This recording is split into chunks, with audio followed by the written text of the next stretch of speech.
ദൈവനാമം അതിയായി മഹത്വപ്പെടുമാറാകട്ടെ. കർത്താവിൽ പ്രിയ ദൈവമക്കളെ, നിങ്ങൾക്കേവർക്കും ജീസസ് വോയിസ് മെസ്സേജ് എന്ന പ്രഭാത ദൈവവചന ധ്യാന ശുശ്രൂഷയിലേക്ക് സ്നേഹത്തോടെ സ്വാഗതം. അല്പസമയ ധ്യാനത്തിന് ഒരു തിരുവചനം വായിക്കുന്നു. ദാനിയേൽ പ്രവചനം അധ്യായം 3 വാക്യം 30. പിന്നെ രാജാവ് ശദ്രക്കിനും മേശക്കിനും അബേദ്നെഗോവിനും ബാബേൽ സംസ്ഥാനത്ത് സ്ഥാനമാനങ്ങൾ കൽപ്പിച്ചു കൊടുത്തു. കർത്താവിൽ പ്രിയരെ, നാം വായിച്ചു കേട്ട ദാനിയേൽ പ്രവചനം 3-ാം അധ്യായം 30-ാം വാക്യത്തിൽ 3 യൗവന മക്കൾക്ക് ദൈവത്തിൻ്റെ അനുഗ്രഹം ഒരു രാജാവിൻ്റെ കൽപ്പനയാൽ ലഭിക്കുന്നതാണ് നാം കാണുന്നത്. ഈ 3 യൗവനക്കാർ ശദ്രക്ക്, മേശക്ക്, അബേദ്നെഗോ എന്നായിരുന്നു ഈ 3 പേരുടെയും പേരുകൾ. ഇവർ ദൈവഭക്തരായിരുന്നു. അവരുടെ ദൈവഭക്തി വളരെ നിഷ്ഠയോടും ചിട്ടയോടും കൂടിയതായിരുന്നു. ആ ദൈവഭക്തിയെ അട്ടിമറിക്കുവാൻ അവർ ആരെയും അനുവദിച്ചിരുന്നില്ല. അങ്ങനെയിരിക്കെയാണ് അവരുടെ ഭക്തിയിൽ അവർക്ക് ഒരു അഗ്നി പരീക്ഷണമുണ്ടായത്.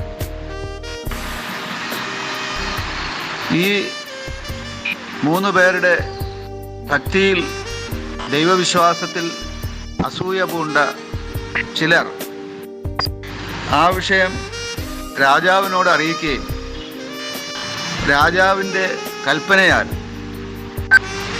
ഈ 3 പേരെയും അഗ്നികുണ്ഡത്തിൽ എറിയുവാൻ ഈ 3 പേരുടെ ശത്രുക്കൾ ഒരു കെണി ഒരുക്കുകയായിരുന്നു.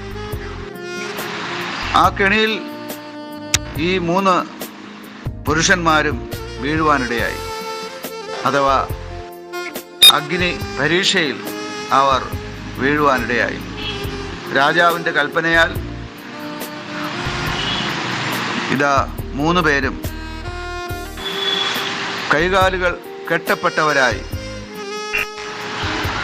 അഗ്നിയിലേക്ക്, തീക്കുണ്ടത്തിലേക്ക് വലിച്ചെറിയപ്പെടുകയാണ്. ഇവരുടെ ഭക്തിമാർഗം ഉപദേശിക്കുവാൻ രാജാവ് ഒരു നിയമം കൊണ്ടുവരികയാണ്. ആ നിയമം അനുസരിക്കുവാൻ ഇവർ തയ്യാറായിരുന്നില്ല. അത് കാരണമാണ് ഇവരെ അഗ്നികുണ്ഡത്തിലേക്ക് വലിച്ചെറിയുവാനിടയായത്. എന്നാൽ എന്താണ് ഒടുവിൽ സംഭവിച്ചത്? അവരുടെ വിശ്വാസം അവരെ രക്ഷിക്കുകയായിരുന്നു.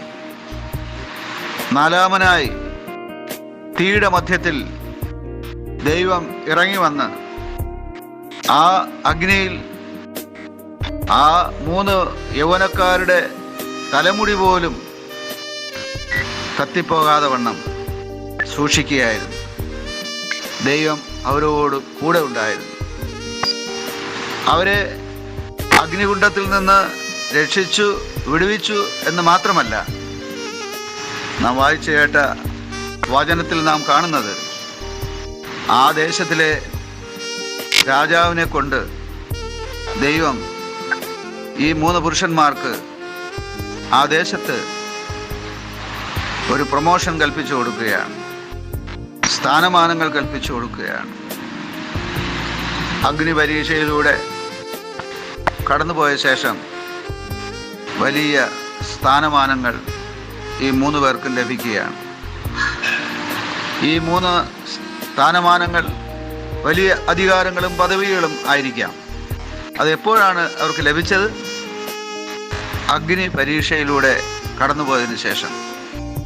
അതേ പ്രിയമുള്ളവരെ, ചിലപ്പോഴെങ്കിലും ഞാനും നിങ്ങളും ഇതുപോലെയുള്ള സമാനമായ അഗ്നി പരീക്ഷകളിലൂടെ കടന്നു പോകുമ്പോൾ എന്തുകൊണ്ട് എന്ന് നാം പിറുപിറുക്കുകയും ചോദ്യം ചെയ്യുകയും ചെയ്യാറുണ്ട്.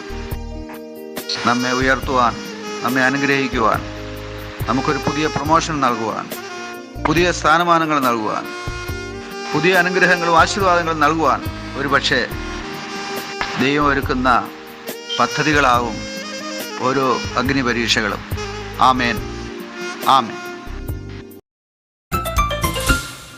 ആരും കൊതിക്കും നിന്റെ സ്നേഹം, അമ്മയെപ്പോലോ മനിക്കും സ്നേഹം.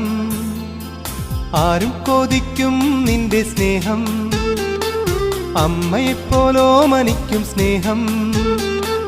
കാരുണ്യത്താൽ എന്നെ തേടും സ്നേഹമേ, പാരിൽ എന്നെ താങ്ങിടുന്ന സ്നേഹമേ. നാഥാ നിന്നെ എന്നും വാഴ്ത്തിടാം. ആരും കൊതിക്കും നിന്റെ സ്നേഹം, അമ്മയെപ്പോലോ മനിക്കും സ്നേഹം. കാരുണ്യത്താൽ എന്നെ തേടും സ്നേഹമേ, പാരിൽ എന്നെ താങ്ങിടുന്ന സ്നേഹമേ. നാഥാ നിന്നെ എന്നും വാഴ്ത്തിടാം.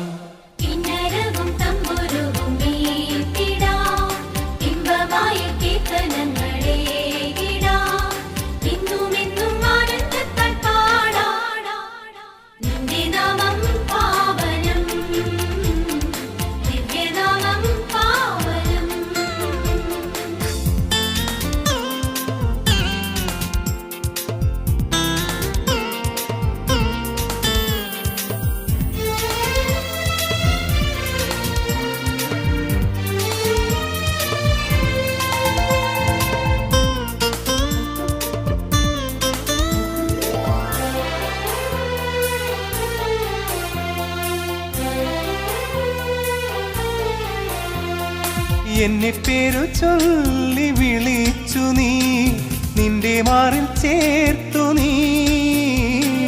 എന്നെ പേരു ചൊല്ലി വിളിച്ചു നീ, നിന്റെ മാറിൽ ചേർത്തു നീ.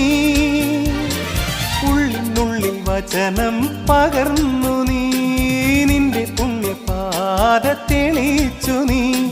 നേർവഴിയിൽ നയിച്ചു നീ.